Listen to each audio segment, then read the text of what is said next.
মেয়ে মানুষের শপিং মনে হয় আজীবনেও শেষ হয় না, একটার পর একটা মাথায় থেকেই যায় যে এরপরে এটা, এটার পরে এটা, আর একটু ঘুরে দেখি। যাই হোক, আজকে হঠাৎ করেই প্ল্যান করে চলে গেলাম সীমান্ত সম্ভারে।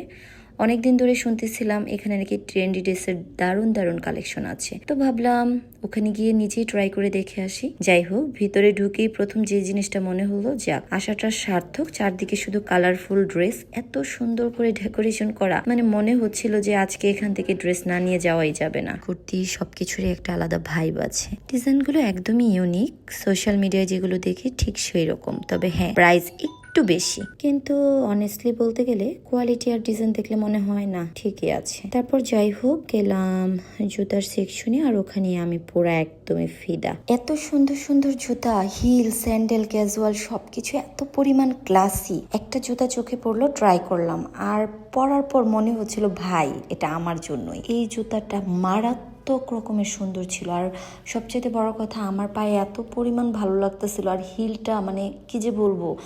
আর সবচেয়ে বড় কথা হচ্ছে এই হিলগুলো দেখে মনে হয় যে পরে মনে হয় হাঁটা যাবে না, বাট আমার কাছে খুবই কমফোর্টেবল মনে হচ্ছিল। কিন্তু আমার ব্যাড লাক, আসলে সব পছন্দের জিনিসই তো সবসময় পাওয়া যায় না। একটু কোনো একটা কারণে এই জুতাটা আমার নেওয়া হয়নি। কিন্তু যাই হোক, পরবর্তীতে আরও একটা জুতা চুজ করে ওই জুতাটা নিয়ে নিয়েছিলাম। জুতাটা সিম্পল ছিল, বাট ওই জুতাটাই সুন্দর। কিন্তু যেটা ফার্স্টে ভালো লেগে যায় এটা তো আসলে একটু বেশি সুন্দর থাকে আমাদের চোখে। বিশেষ করে না পাওয়া জিনিসের সৌন্দর্য মনে হয় সবার কাছে একটু বেশি থাকে। সো আমার ব্যাপারেও আলাদা কোনো কিছু না। ওই দিন আমরা প্রত্যেকটা ফ্লোরে ঘুরেছিলাম, মেয়েদের সকল ধরনের কালেকশনগুলো দেখেছিলাম ওখানে।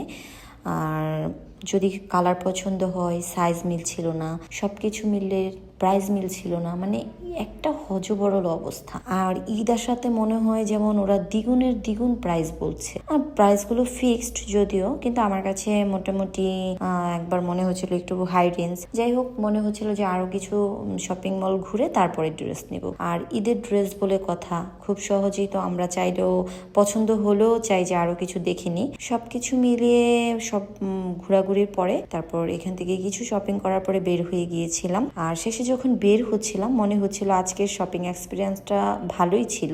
বিশেষ করে জুতাটার কথা আমি ভুলতে পারছি না, ভাই কেন যে নিলাম না, এই জুতাটা নিয়ে নিলেই হতো। কিছু একটা জিনিস যখন পছন্দ হয়ে যায় পরে যে কেন মানে একটা মানে প্রবলেম ফেস করতে হয় বুঝি না। জুতাটা এত পরিমাণ ভালো লাগছিল, একটু আমার কাছে মনে হচ্ছিল ডিফেক্ট টাইপ কিছু, তার কারণে আমি জুতাটা নিয়ে নিই। বাট পরে অন্য একটা জুতা নিয়ে আসছি, বাসায় আসার পরে মনে হয়েছিল এটা খুবই সিম্পল একটা ইস্যুস ছিল, আমি হয়তো বইটা নিয়ে আসলেও পারতাম। যাই হোক, এখন আবার দেখে আফসোস হচ্ছে। আর কি আর বলবো, একটা কথা মাথায় ঘুরতেছিল, যতই দামি জুতা কিনি না কেন, যতই সুন্দর ডিজাইন কিনি না কেন, দিন শেষে হাঁটবো তো সেই ভুল পথেই, তাই না? যাই হোক, আজকের আমার এই শপিং ব্লগটা এখানেই শেষ করলাম। সো পরবর্তীতে আবার কোনো ব্লগ নিয়ে আপনাদের সামনে হাজির হয়ে যাব।